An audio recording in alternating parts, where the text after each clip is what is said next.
ada anak khalifah di masa Abbasiyah, ya tahun 160-an aja mah. Dia menyampaikan, andai kata Allah tidak sebutkan di dalam Al-Quranul Karim ceritanya Nabi Lut itu, aku nggak percaya laki-laki suka sama laki-laki. Nggak percaya gitu. Karena secara akal kan nggak mungkin jemaah. Cuma karena Allah ceritakan ternyata ada penyakit itu.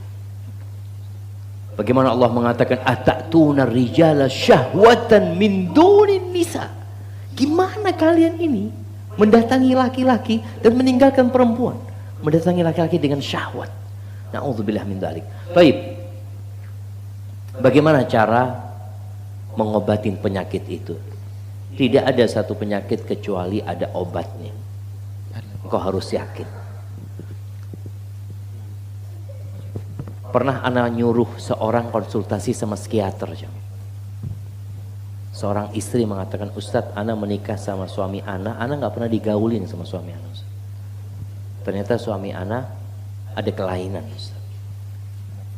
Ana sampaikan kepada dia. Setelah panjang lebar, coba ibu bawa suami ibu ke psikiater, psikolog. Apa kata perempuan ini? Ana psikiater.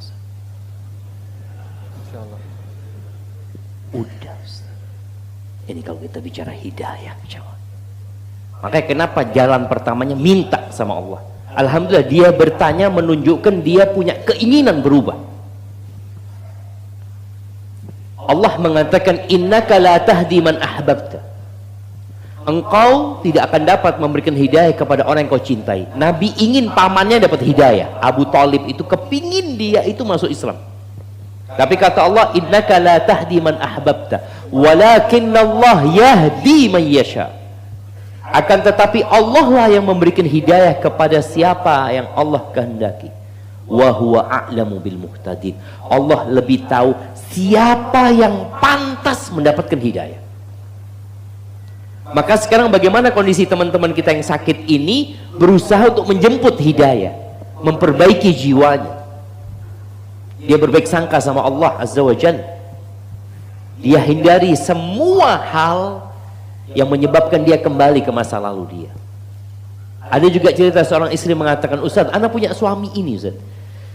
Iya. Dia na'udzubillah homo dia Ustaz. Setiap ke kota itu ada kawannya Ustaz. Ke kota ini ada kawannya, kota ini. Ya ternyata via media.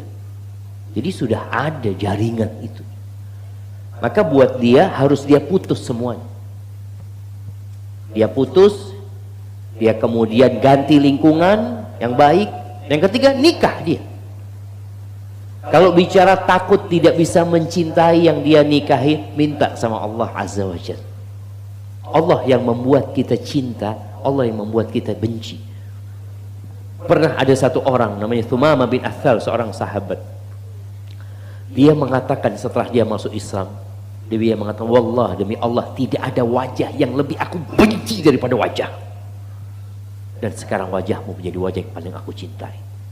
Tidak ada negeri yang lebih aku benci daripada negerimu. Orang kalau sudah benci jamaah itu akan benci kepada semuanya. Benci orangnya, benci negerinya, benci mobilnya, benci sandalnya dia benci. Maka dia mengatakan sekarang wajahmu menjadi wajah yang paling aku cintai, negerimu menjadi negeri yang paling aku cintai. Maka bagaimana dia berdoa mohon sama Allah, berusaha meninggalkan kawan-kawan, semua sarana yang menyebabkan dia kembali ke sana. Kalau perlu dia hijrah, tinggalkan tempat itu, cari tempat yang baru. Kalau perlu dia meninggalkan teknologi, dia tinggalkan teknologi. Untuk sementara dia fokus. Makanya harapan ana memang ada pesantren-pesantren untuk orang-orang yang ingin berubah jadi lebih baik. Kebanyakan pesantren kan memang untuk lulus SD, SMP. Gimana kalau orang ini udah tua gitu loh, udah tua.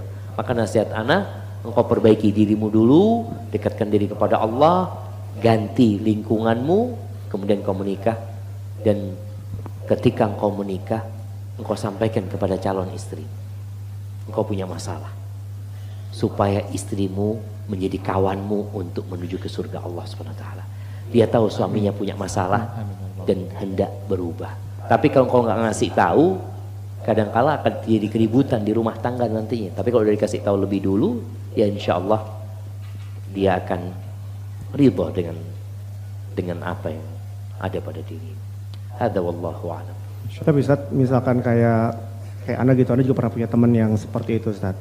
Nah, untuk kita gitu ya, selaku temannya, apakah baiknya menarik dia gitu Ustaz? Padahal kita pun juga ngeri gitu, kayak gitu menular ya Ustaz, kadang-kadang. Ngeri antum sama dia? Ya kadang ngeri Ustaz, kayak gitu kita mau ngingetin, malah teman Ana tuh dulu sholatnya lebih rajin Ustaz dari Ana, Pak. Ngajak sholat, lebih rajin, tapi ada penyakit seperti itu. Nah kita selaku temannya apakah harus tetap menjaga juga, dimana kita juga takut untuk terjerumus gitu Ustaz. Subhanallah. Jamaah dulu tahun 52. Mudah-mudahan nggak salah ya. Kayak yakin aja tahun 52. Iya, nanti kalau ada salah diperbaikin jamaah. Tahun 52. Amerika itu melarang atau tidak menerima pegawainya yang punya penyakit ini. Karena dianggap penyakit.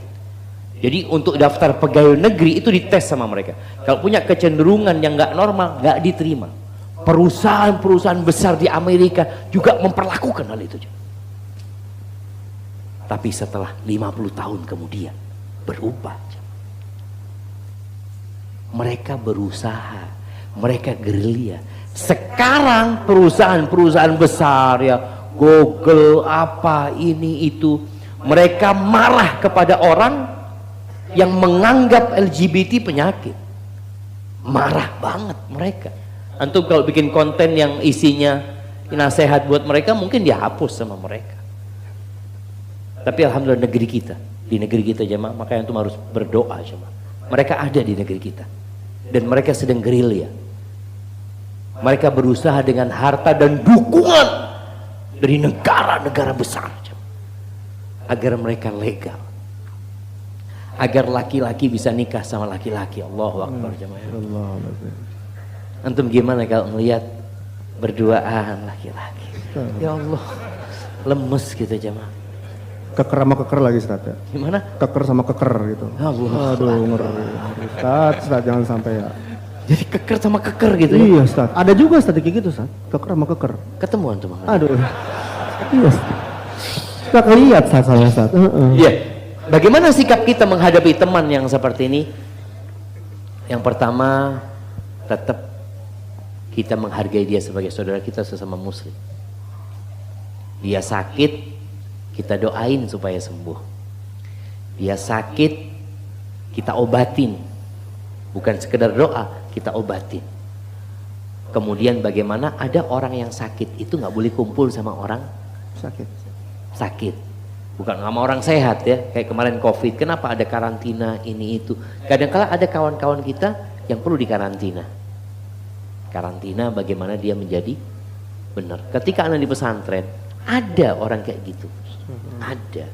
Jadi jangan takut ya, antum jangan takut memasukkan anak antum ke pesantren. Aduh Ustaz, anak takut. Ada. Anak merasakan ada orang-orang yang bahaya ini. Pernah satu hari sama yang bikin anak sakit hati. Kalau anak ingat itu. Anak waktu itu lagi makan di kantinnya pondok. Tahu-tahu ada satu perempuan ngirim buat adiknya.